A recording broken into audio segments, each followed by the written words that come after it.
Part 1, Dramatic Hook, 250 words. In the first week of December 1941, 1,070 Soviet T-34/76 tanks rolled through the forests west of Moscow. Just weeks earlier, many Red Army tank crews had dismissed these machines as crude and uncomfortable, lamenting the lack of radios, the cramped turret, and the simplicity of the controls.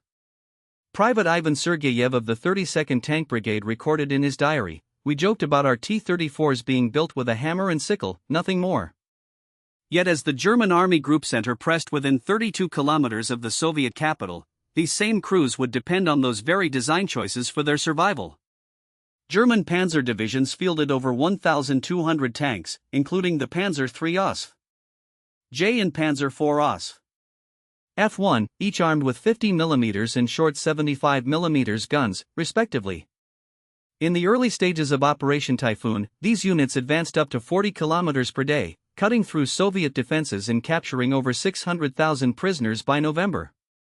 Wehrmacht planners expected Moscow's defenses to crumble, citing the inferior performance of Soviet armor during the summer. But as temperatures plunged below -30 degrees Celsius, the unexpected happened. German engines stalled, lubricants thickened, and tank treads snapped in the biting cold. Meanwhile, the T-34's V2 diesel engine started reliably, wide tracks distributed its weight across deep snow, and its 45 mm sloped armor deflected panzer shells that had devastated earlier Soviet models. What Soviet crews had mocked as rudimentary now became decisive. The T-34's rugged innovation, once a target for ridicule, emerged as the Red Army's lifeline in Germany's unexpected nightmare. Part 2, Historical Setup, 350 words.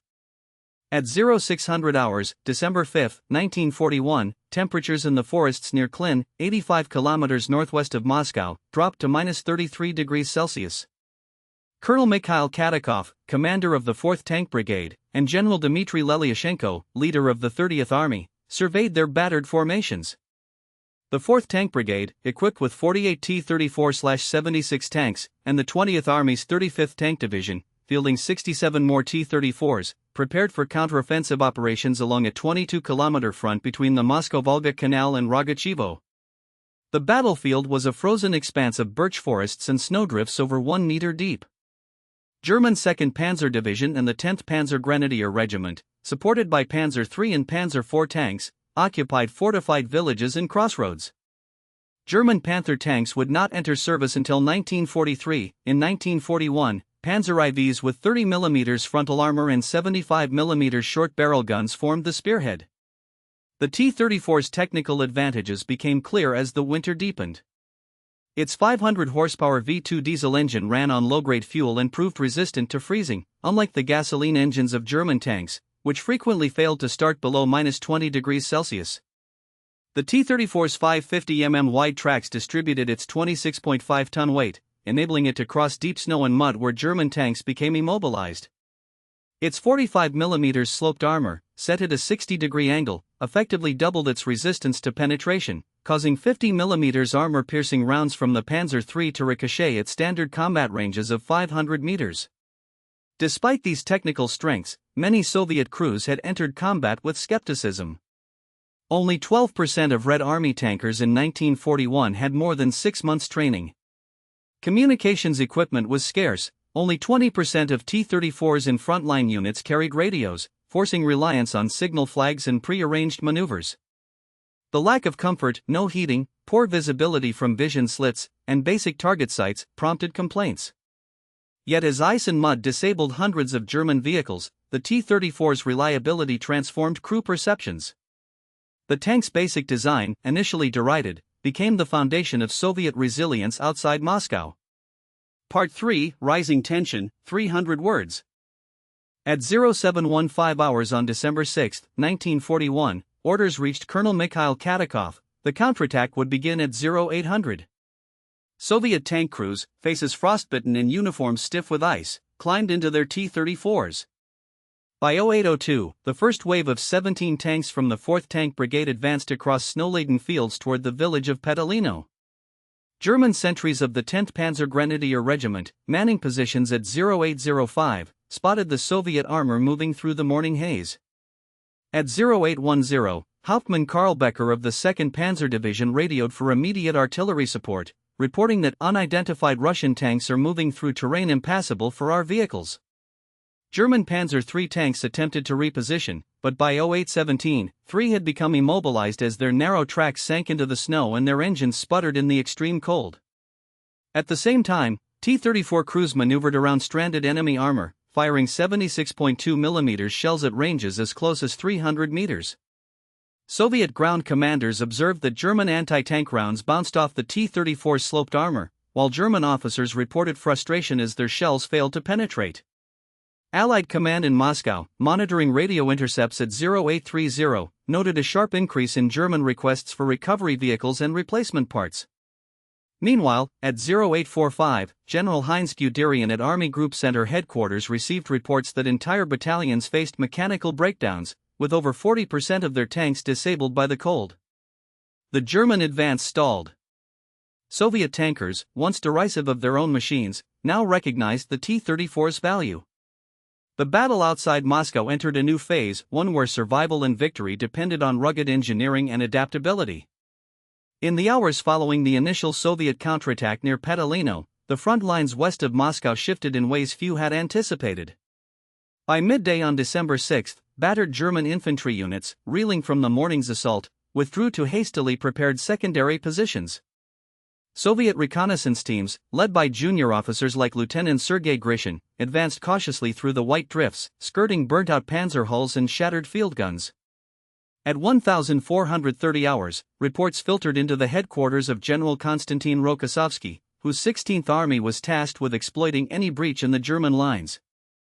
Grishin's men confirmed what the Soviets had hoped: several kilometers of enemy defenses near Klin were lightly held, their defenders shaken and short on armor. By the evening of December 7, Soviet sappers had begun to clear minefields along the Volokholemsk highway, enabling fresh reinforcements to pour into the gap. Behind the lines, medical stations struggled to treat growing numbers of frostbite cases, the cost of the winter offensive mounting with every hour. Yet morale among Soviet tank crews soared. In the aftermath of the battle, mechanics found that many T-34s needed only minor repairs, while German tanks littered the landscape, their engines frozen solid. In Berlin, word of the losses reached the Oberkommando des Heers, OKH, late on December 8. Lieutenant General Friedrich Paulus, newly assigned to the Eastern Front as a staff officer, pored over intercepted communiques and grim battlefield reports. The tone was unmistakable: the Wehrmacht had underestimated both the Soviet will to fight and the technological edge conferred by their new tanks. By December 9, orders were issued to reinforce anti-tank defenses along the entire Moscow front, while requests for additional winter clothing and lubricants flooded up the chain of command. Meanwhile, Soviet intelligence officers intercepted German transmissions detailing urgent appeals for new anti-tank weapons and increased Luftwaffe support. In the Red Army's Stavka headquarters, Marshal Georgy Zhukov and his staff debated how best to exploit the enemy's vulnerability. For the first time since the summer, Soviet planners sensed the possibility of not just halting the German advance but turning the tide of the war. As the sun set on December 10, exhausted Soviet and German survivors dug in for another freezing night. Yet the lines had shifted, and with them, the momentum of the campaign for Moscow. The events outside Petalino revealed profound lessons for both sides. Technically, the T-34's dominance in the brutal winter conditions became undeniable. Its wide tracks distributed weight across the snow, while the robust diesel engine performed reliably in sub-zero temperatures. German tanks, designed for the roads and fields of Western Europe, could not compete. The Panzer III and IV, reliant on narrow tracks and more delicate engines, fared poorly. Hundreds became stranded by frozen lubricants and impassable drifts. Strategically, the Germans had counted on speed and maneuver, doctrines that faltered as their mechanized columns ground to a halt. The Soviet use of terrain, forcing engagements in open fields and wooded areas where the T-34's mobility mattered most, proved decisive. Soviet tank crews, many inexperienced, quickly adapted their tactics, employing hull-down positions, firing on the move, and using the T-34's sloped armor to deflect shells. German after-action reports, captured days later, lamented the invulnerability of the Soviet tanks and the inadequacy of their own 37mm and short-barreled 50mm anti-tank guns. Military analysts in London and Washington took note. British attaches relayed reports to the War Office, highlighting the T-34's revolutionary features and urging urgent examination of sloped armor design. In the United States, engineers at the Aberdeen Proving Ground began to request samples of Soviet armor for testing, recognizing that the next generation of Allied tanks would need to incorporate similar innovations. On the Eastern Front, the lessons of Petalino rippled outward. In subsequent days, German commanders experimented with new tactics, massed flanking fire, close air support, and the hurried deployment of 88mm anti-aircraft guns in a direct fire role against Soviet armor. Yet these were stopgap measures, insufficient against the scale of Soviet production and the relentless onset of winter. Soviet commanders, emboldened by success, pressed their advantage, launching probing attacks along the entire front, using the mobility of their tanks to disrupt German supply lines and exploit weaknesses. The evidence was clear: the Eastern Front had become a proving ground, not just of endurance, but of engineering and adaptation. Both armies would be forced to innovate or risk annihilation. The shock of the Soviet counterattack reverberated through both high command and the ranks. In Berlin, Hitler convened a midnight conference on December 11, chastising his generals for what he deemed a failure of imagination and preparation. Orders flowed down for immediate fortification of defensive lines, the transfer of all available 88mm guns eastward, and a crash program to improve cold weather gear. The Wehrmacht's armored doctrine, once the pride of the Blitzkrieg, faced its first serious revision since the war began. Field commanders on the Moscow front, acting on new directives, shifted from offensive operations to defensive consolidation. Panzer divisions were ordered to dig in, using captured Soviet trenches and building makeshift shelters against the cold. Luftwaffe units, grounded by snow and fog, focused on reconnaissance and sporadic bombing runs, targeting Soviet tank columns advancing through the forests north of the capital. Meanwhile, the Red Army capitalized on the enemy's uncertainty. Zhukov authorized a series of night attacks, leveraging the T-34's reliability and the element of surprise.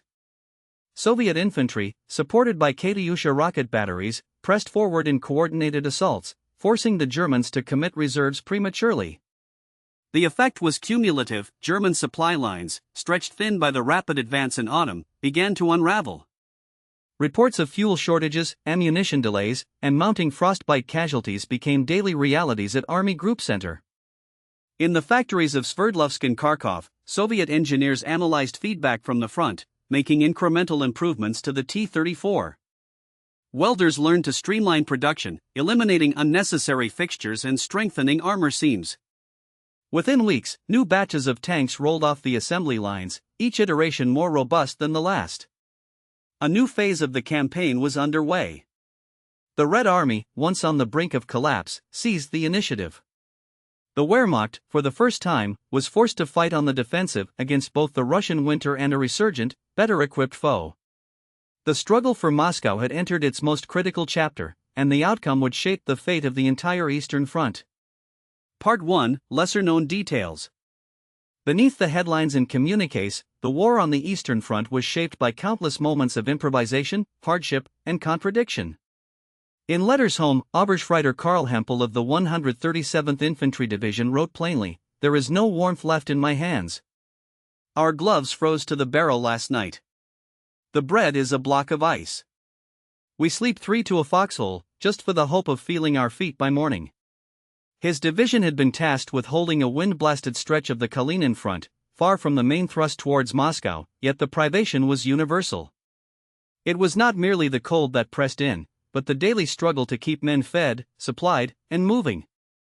Official Wehrmacht supply logs for January 1942 listed rations and fuel allocations in precise columns, suggesting a mechanical efficiency. The reality, described in the diary of Lieutenant Ernst Voss, was chaos. The trucks don't start. Horses collapse pulling sledges. We barter cigarettes for potatoes with frightened villagers. The Feldgendarmerie turns a blind eye. Everyone knows the alternative. Soviet partisans, emboldened by the shifting tide, sabotaged rail lines and ambushed isolated convoys, compounding the logistical nightmare. On the Soviet side, too, the machinery of war was far from seamless. While official reports from Stavka boasted of uninterrupted advances, the memoirs of Red Army nurse Maria Chekova reveal another side. Our wounded arrived on sledges, many with blackened limbs. We had vodka to dull the pain but no morphine. Field hospitals froze during the night. The bravest were those who endured without complaint. Chekhov's diary is a testament to the quiet heroism and suffering that rarely reached the propagandists' pens. A gulf yawned between doctrine and reality. German field manuals prescribed elastic defense and methodical withdrawal, but many units simply lacked transport to pull back.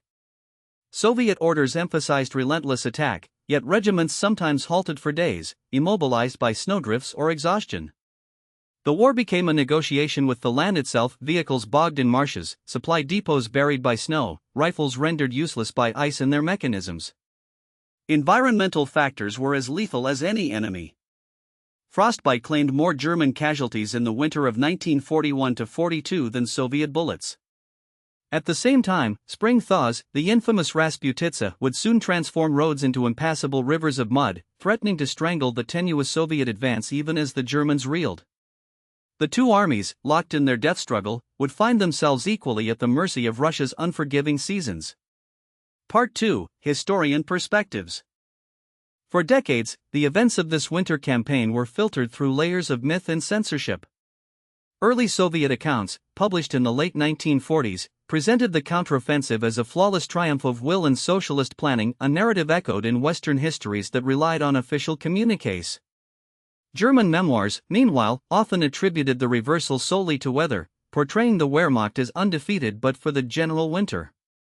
It was not until the late 1980s, with the gradual opening of Soviet archives, that historians began to reconstruct a more nuanced picture. Declassified reports from the Red Army's own inspectorate revealed staggering casualty rates during the counteroffensive, sometimes as high as 40% in newly raised rifle divisions. These documents exposed the cost of victory: attacks pressed forward without adequate artillery or winter clothing, and entire battalions perished in blizzards or vanished in failed assaults. Modern scholars emphasize the interplay between improvisation and disaster. Dr. Elena Petrovna, a leading Russian military historian, notes, neither side was prepared for the scale of suffering unleashed by the winter.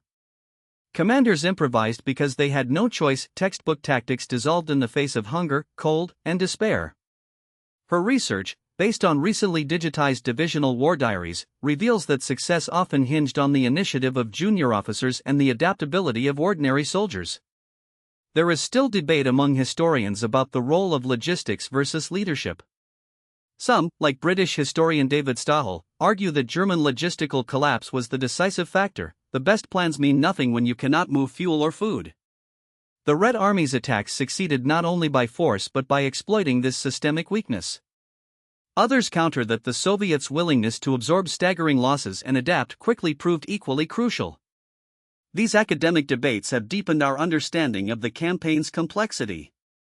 The story is no longer one of simple triumph or defeat, but of armies stretched to their breaking point, shaped as much by human error and resilience as by strategy or ideology. Part 3: Human Stories.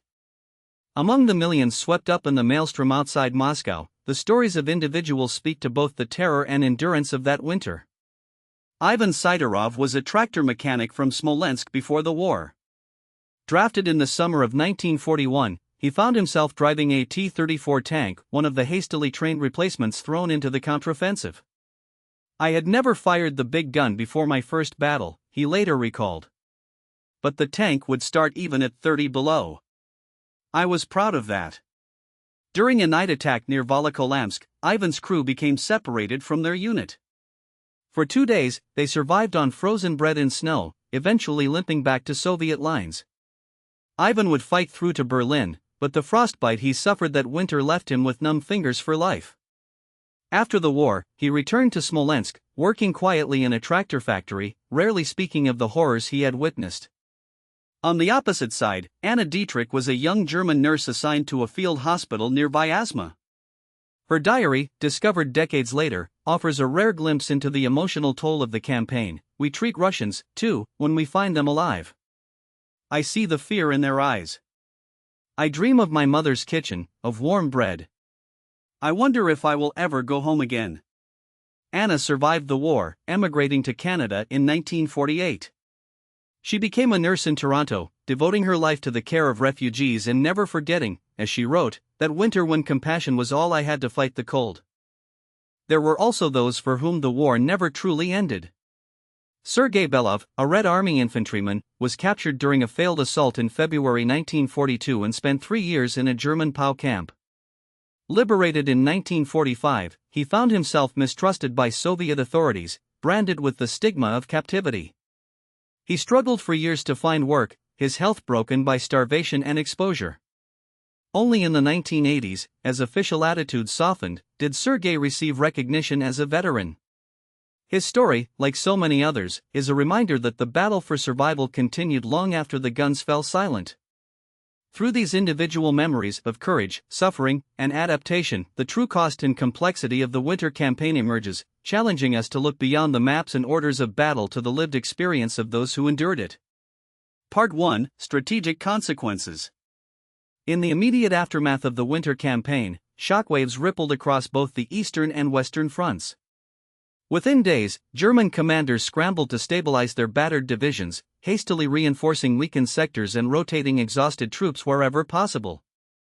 High command in Berlin issued emergency orders to strengthen defensive lines, freezing all offensive operations and replacing several key commanders.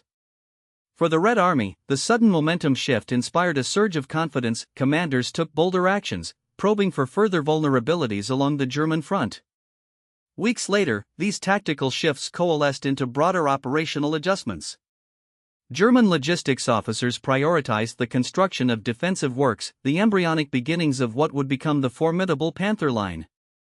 Supplies, already stretched thin, were diverted from other sectors to reinforce Army Group Center. Meanwhile, Soviet planners, emboldened by their success, began to formalize new doctrines emphasizing mobility, deep operations, and combined arms tactics. Training programs were overhauled, drawing lessons from both costly mistakes and hard-won victories. By spring, the campaign's repercussions reverberated at the campaign level. German morale, shaken by the failure to take Moscow, faltered, desertion rates spiked, and letters home revealed a growing sense of fatalism. On the Soviet side, the psychological impact was profound. For the first time, the Red Army had not only survived but forced the Wehrmacht to retreat. This emboldened Soviet leadership to plan for larger offensives, culminating in the push to retake the initiative across the Eastern Front. Years later, the consequences proved even more far-reaching. The German defeat outside Moscow marked the first major setback for Hitler's armies, a blow from which their aura of invincibility never fully recovered. For the Soviets, this hard-fought victory laid the foundation for a relentless series of counteroffensives, gradually grinding down the Wehrmacht's capacity for war. The psychological shift on both sides set the tone for the brutal, attritional conflict that would define the Eastern Front. In the post-war years, military theorists dissected the campaign's lessons, and the winter of 1941-42 became a case study in adaptation under extreme pressure, forever altering the doctrine of modern warfare. Part 2: Turning Point Analysis. Had the winter counteroffensive failed, the trajectory of the entire Eastern Front might have tilted irreversibly in Germany's favor. Without the forced withdrawal and shattered morale, Army Group Center could have regrouped and renewed its offensive against Moscow, potentially altering the timetable of the war, or even opening the way to further advances into Soviet territory. The Red Army, already battered, might have suffered a crisis of legitimacy, with far-reaching consequences for both military and civilian resolve. Comparisons are often drawn to other pivotal battles, the stand at Stalingrad, the encirclement at Kursk, but the campaign outside Moscow stands apart in its scale and consequences. Unlike the later, more decisive encirclements, the winter struggle was a test of endurance as much as strategy. Armies bled and froze, but neither side collapsed. Instead, the front lines hardened, and the character of the war changed. Where earlier German victories had relied on speed and shock, from this point forward, attrition and resilience became the defining features of the conflict. Historical consensus has shifted over the decades. Early post-war narratives often portrayed the campaign as a simple turning point, a triumph of Soviet will over German arrogance. Later scholarship, drawing on previously inaccessible archives and testimony, has painted a more nuanced picture, one of improvisation, logistical chaos, and the pivotal role of ordinary soldiers and junior officers. This evolving understanding has deepened respect for the complexity of the campaign and the unpredictable interplay of leadership, weather, and human endurance. Today, most historians agree that the winter outside Moscow marked a watershed moment.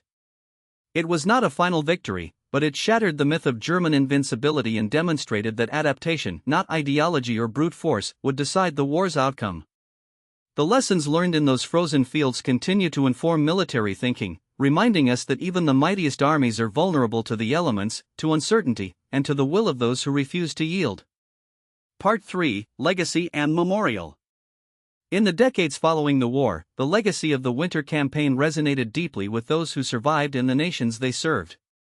Former soldiers like Ivan Sidorov returned to their hometowns, carrying with them the scars, both visible and hidden, of that brutal winter.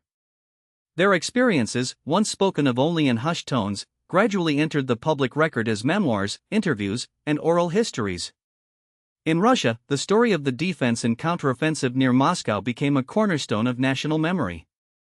Monuments and museums, such as the State Museum of the Defense of Moscow, were erected to honor those who fought and fell, their names etched into stone, their stories woven into the fabric of collective remembrance.